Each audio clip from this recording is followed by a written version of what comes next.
Bismillahirrahmanirrahim. Hello students, welcome to the Electrical Engineering channel. In this lecture, I am going to discuss the electric field intensity due to a line charge distribution. In the previous lecture, I demonstrated the mathematical expression for electric field intensity due to a volume charge distribution. And the second type of charge distribution is line charge. And in line charge, actually, the charge is distributed along the infinite line. So in this discussion, we will assume that a uniform charge is distributed along the entire z-axis, and here you can see that this shaded line is actually the z-axis at which the charge is uniformly distributed. And in case of line charge distribution, we will be given the line charge density. So line charge density is defined as the total charge per unit length, and this line charge is actually distributed over the entire z-axis from minus infinity to plus infinity. In this figure, I have just shown this line charge distributed from origin to the z along the z-axis up to this point, but in actually this charge is distributed from minus infinity up to plus infinity along the z-axis. So this line charge distribution can be used to calculate the electric field intensity, and we will assume a very small piece along this entire z-axis, and the length of this piece is actually the differential length, and the charge distributed in this differential element is actually equal to dq. So the width of this segment is so small that the charge contained in this differential length can be considered as a point charge. So this is the differential element along the z-axis. The charge contained in this differential length is dq, and the length of this differential region is dz because it is along the z-axis, and this charge is actually considered as a point charge. Now we have the expression for electric field intensity due to a point charge. We will use that expression, and then we will do the integration for z minus infinity to plus infinity, and then we will get the expression of the electric field due to this entire line charge. So the point at which we are calculating the electric field intensity due to this differential element is this point P, and due to this differential element, the electric field intensity is directed in this direction, and this electric field intensity has two components. One component is along the z-axis, and the second component is along the rho axis. Now, the r dash vector is the position vector of the source. So this is the source. So r dash is equal to z, and r is the position vector of the point at which we want to calculate the electric field, and r will be equal to rho a rho. So this is the rho vector, this is the z vector. So the distance from this differential element up to this measurement point is actually r minus r dash, which is the same position vector which we used for the electric field intensity due to a point charge. But the difference is that here r dash is equal to zaz and r is equal to rho a rho. So the differential electric field due to this differential element is equal to dq over 4 pi epsilon r minus r dash vector divided by r minus r dash magnitude cube, and dq is equal to rho l dz because rho l is equal to dq over dz. Now we have to integrate this expression, and we have to substitute dq equal to rho l dz.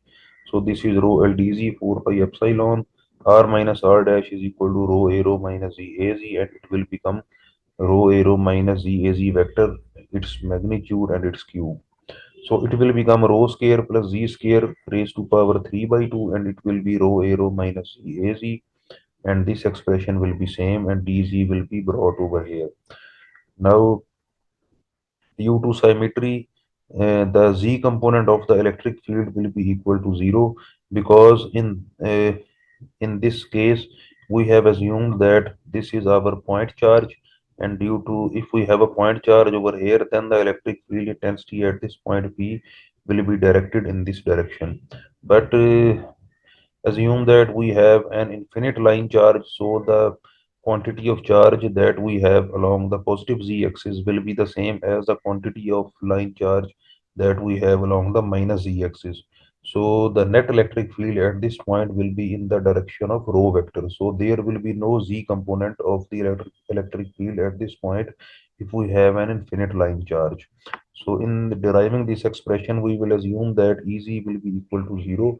So ZAZ component will disappear, and at the end we will have just this expression. And from this expression, we will take all the constants outside the integral, and here we will have only dz divided by rho square plus z square power 3 by 2. Now we can use integration by substitution to integrate this expression, and dz over rho square plus z square raised to power 3 by 2 from minus infinity to plus infinity. We have to substitute rho z equal to rho tangent theta, and dz will be equal to rho secant square theta d theta. So this is dz, this is rho square plus z square, and we can take rho square as common, and it will become rho square into 1 plus tangent square theta raised to power 3 by 2. Now 1 plus tangent square theta is equal to secant square theta. So when we have 3 by 2 power, it will become rho cube secant cube theta, and we have rho secant square theta in the numerator. So it will become 1 over rho square secant theta and d theta. So it will become 1 over rho square, and it will become cos theta d theta. So the integral of cos theta is actually sine theta, and it will become 1 over rho square sine theta. So from this substitution, we can substitute a triangle in which this is the perpendicular, this is the base, and this is the hypotenuse, and this is the angle theta. So from this substitution, we can say that tangent theta is equal to z over rho. It means perpendicular is z, base is rho, and hypotenuse is rho square plus z square under root according to Pythagoras theorem. So if we have such triangle, we can also evaluate sine theta, which is equal to perpendicular over hypotenuse. So it will be z over rho square plus z square under root. And we can substitute sine theta equal to rho z over rho square plus z square under root.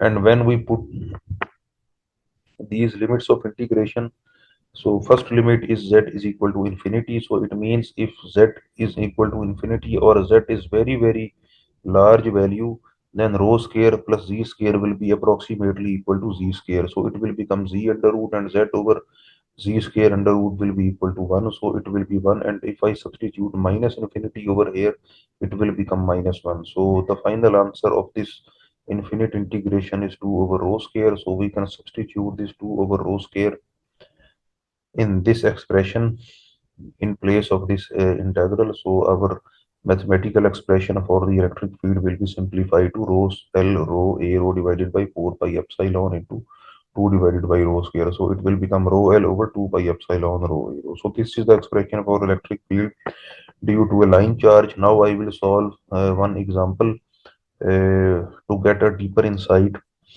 of how to solve electric field problems due to line charge. So in this example, we are given rho L equal to 5 nanocoulomb per meter along the entire x-axis and the y-axis. So there are two line charge distributions, and we have to calculate electric field first at this point and then at this point. So in the first part, the point P is given as P004, and the total electric field at this point will be equal to the sum of electric fields due to the two line charge distributions. So for the first charge distribution, we are given 5 nanocoulomb per meter, and 1 over 2 by epsilon is equal to 18 into 10 to power 9. And the only tricky part in solving these problems is the evaluation of this rho vector and this a rho. So rho vector, actually, as we know that in cylindrical coordinate systems, we discussed that rho was equal to x square plus y square under root, and our cylinder was lying along the z-axis. So again, in this case, in solving these problems, if our charge distribution is along the x-axis, then rho vector will be equal to y square plus z square under root. Similarly, if our line charge distribution is along the y-axis, as in this distribution, then rho will be equal to x square plus z square under root. So rho vector will always have two components, and only one component will be missing along which the line charge is distributed. As opposed to the r vector, So for point charge, we had R vector, R magnitude square over here, and R actually contains all the three components if we want to transform to the Cartesian coordinates. So for the distribution along the x-axis, we will have to use this row vector, and our measurement point is actually P004. So x, y, and z are given over here, and the first line charge is actually along the x-axis. So y will be equal to 0 and z will be equal to 0. So rho will be equal to 0 minus 0 square plus 4 minus 0 square. So we will be using y minus y dash square plus z minus z dash square. X minus x dash square will be missing because row vector will not contain that component along which the line charge is distributed.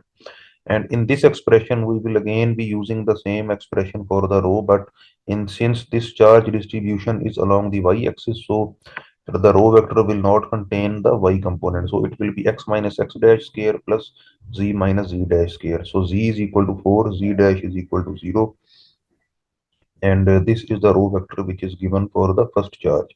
So for row L1 along the x-axis, rho is equal to y minus y dash ay plus z minus z dash az. Similarly, for row L2, which is along the y-axis, rho is equal to x minus x dash ax plus z minus z dash az. So after solving this problem, we can get this answer.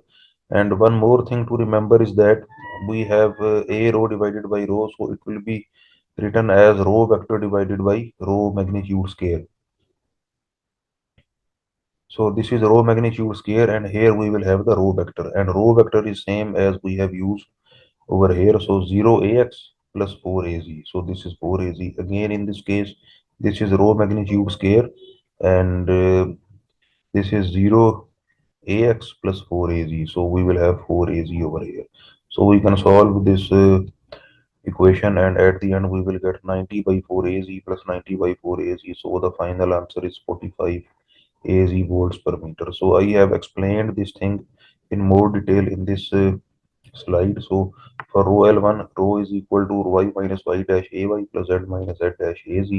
So it is equal to 4az. X, y, and z are equal to x is equal to 0, y is equal to 0, and z is equal to 4. So by mistake, I have written z is equal to 0, but actually z is equal to 4, because these are the coordinates of the point at which we want to calculate the electric field. This is rho L1, this is rho L2. So for rho L2, x dash is equal to 0, z dash is equal to 0, and for rho L1, y dash equal to 0, and z dash equal to 0. So this is rho L1, this is rho L2. So in the B part, we are given a different point at which electric field has to be calculated, and that point is actually 0, 3, 4. So in the same manner, we can calculate electric field due to both charges along the x and y axis, uh, but at this point. So E is equal to rho L1 divided by 2 pi epsilon. This is rho square and it is rho vector, and rho square is equal to y minus y dash square plus z minus z dash square.